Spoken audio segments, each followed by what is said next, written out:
Hey guys, so you should have these notes in front of you, 3-2, constant rate of change. Follow along with me. You can fast forward or you can go back and rewatch something, but make sure you fill in these notes.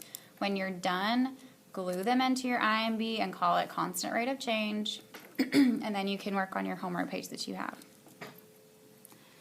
So first of all, rate of change is a rate that describes how one quantity changes in relation to another.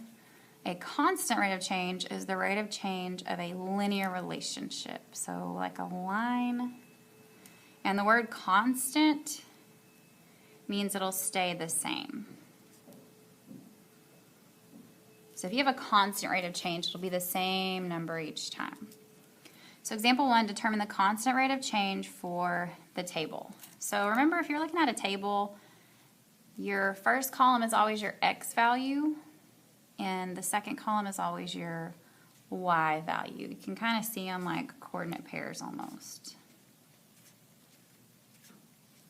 So you've got your x and your y.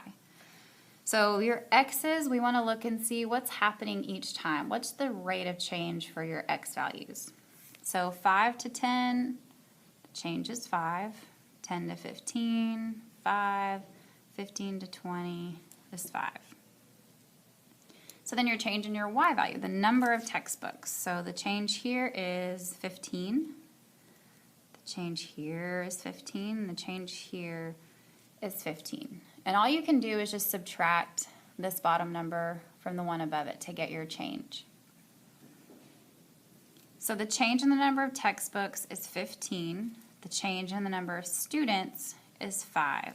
So how we want to write this is the change in number of textbooks on top, the change in your y value, on top of the change in your x, the number of students, which was 5. So the number of textbooks increased by 15 for every 5 students is basically what that's saying. So we just made a ratio, and we can reduce this down. So 15 can be reduced down to 3/1. So basically 3 textbooks per student. Okay, so the number of textbooks increased by 3 textbooks per student.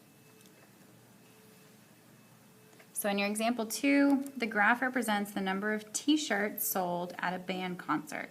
Use the graph to determine the constant rate of change in number per hour. So our x value is our time. Your y value is the t-shirts. So what we can do is we can kind of make our own table. Kind of like up here, we can make our own table. So we have x and y. In this case, our x was time, y was shirts. So we've got 3 points on the line, so we can fill those in here. So the first point we have would be 8, since it's 8 p.m., so 8:25. We've got 9 and 30, and then 10 and 35.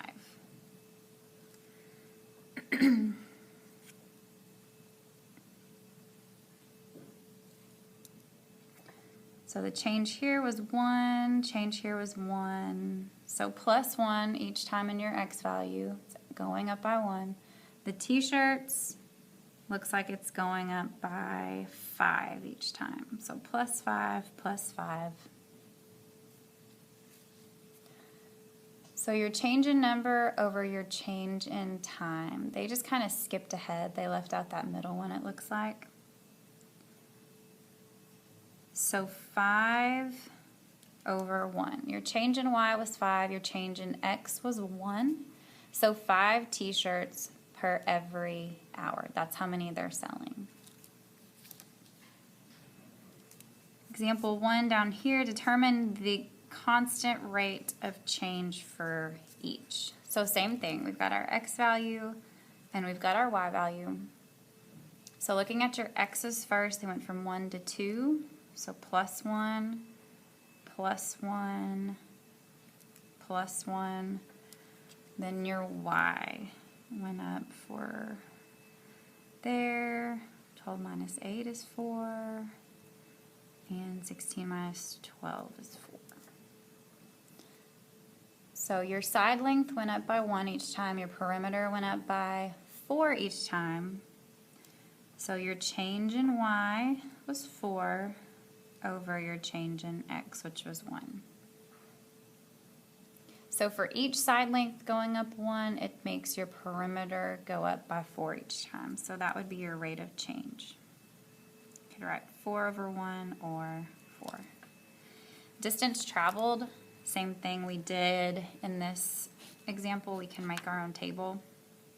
So x will be our time, and y is the miles traveled. So for the first one, let's see, we can use, looks like 10. So 10 a.m. they went 72 miles. 12 p.m. they went 80 miles. And then about, we'll say 2 p.m. they went up 88 miles. So 80 minus 72 would be 8. And then they went up 8 here. And 10 to 12 would be 2 hours. 12 to 2 p.m. would be 2 hours. I know that looks weird, so just keep in mind that you're looking at time. So 12 p.m. to 2 p.m. would be 2-hour difference. So the change is 8 miles every 2 hours. They're going 8 miles every 2 hours. So we can reduce that down to 4, or 4 over 1. So basically 4 miles every hour. Okay. When you guys have these filled in, you can go ahead and start on this homework page. So put your name at the top. There's 1, 2, 3, 4, 5, 6 problems. Just remember that this is your x and this is your y. Find your rate of change, and if you finish, you can turn it into the box. Then you can get on to mathplayground.com, coolmath, or mathgames.com, or read or work on another assignment from another class. If you need help, ask Mr. Brooks. And I think that's it. Have a good day, guys.